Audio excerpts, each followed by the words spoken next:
Assalamualaikum warahmatullahi wabarakatuh. Halo teman-teman semua, selamat datang di channel ZK Edukasi. Di sini saya akan membahas tentang sel eukariotik. Yuk langsung aja. Sel eukariotik termasuk golongan yang memiliki struktur lebih maju, yaitu sama dengan sel tumbuhan dan binatang. Eukariotik sebagai kelompok organisme yang sel-selnya mengandung nukleus dan dikelilingi oleh membran nukleus.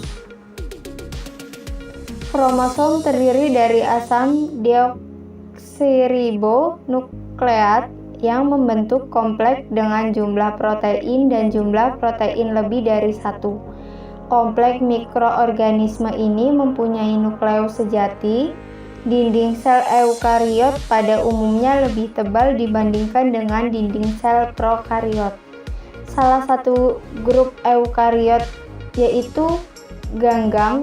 Dinding selnya terdiri dari lelulosa, kecuali pada dua grup ganggang yaitu diatom dan chrysophyta. Satu grup ganggang lainnya yaitu Coccolithophora atau Coccolithopores. Dinding selnya mengandung lapisan tipis selulosa dan sisik-sisik yang terdiri dari kalsium karbonat.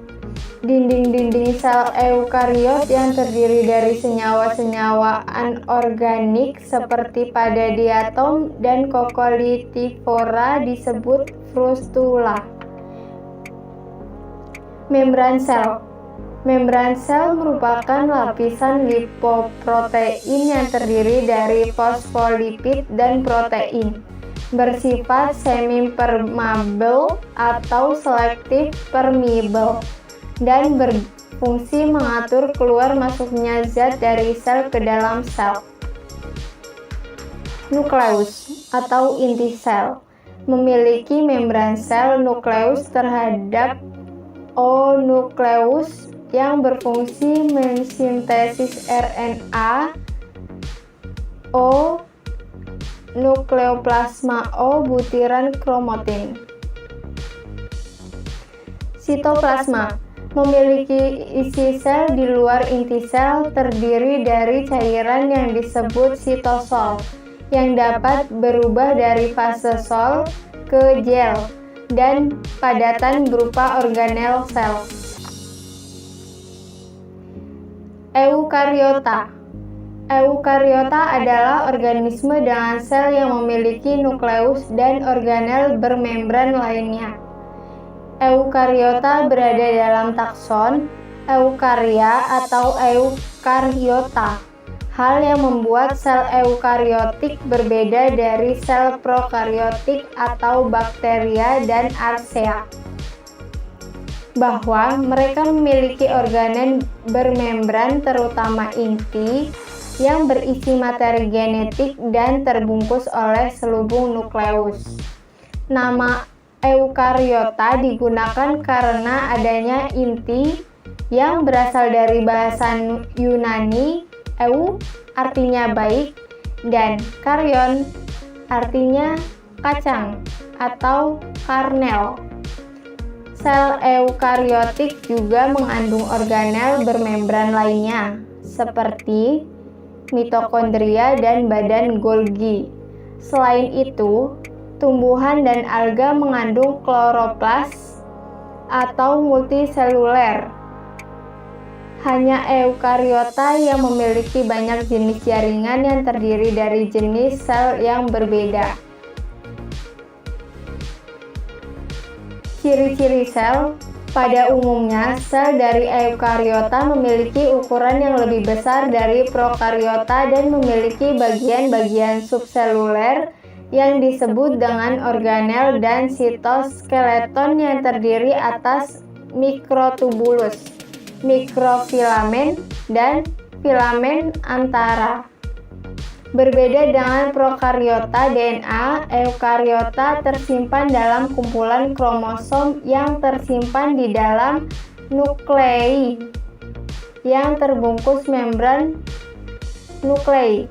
Selain melakukan pembelahan sel secara aseksual, Kebanyakan eukariota juga bisa melakukan reproduksi seksual melalui proses fusi sel yang tidak ditemukan pada prokariota. Eukariota dapat berproduksi baik melalui reproduksi aseksual, melalui mitosis, dan reproduksi seksual melalui meiosis.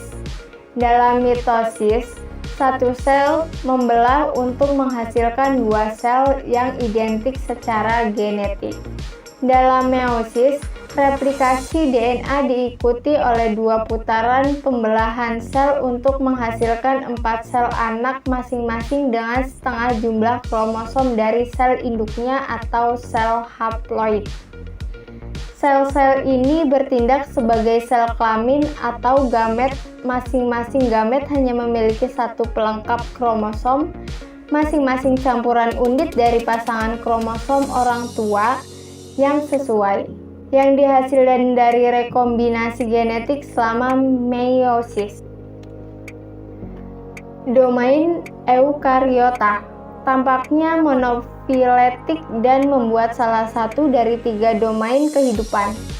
2 domain lainnya, bakteria dan archaea, adalah prokariota dan tidak memiliki ciri-ciri di atas. Eukariota merupakan minoritas kecil dari sejumlah makhluk hidup. Namun karena ukuran mereka jauh lebih besar, biomasa kolektif eukariotik di seluruh dunia diperkirakan sekitar setara dengan prokariota.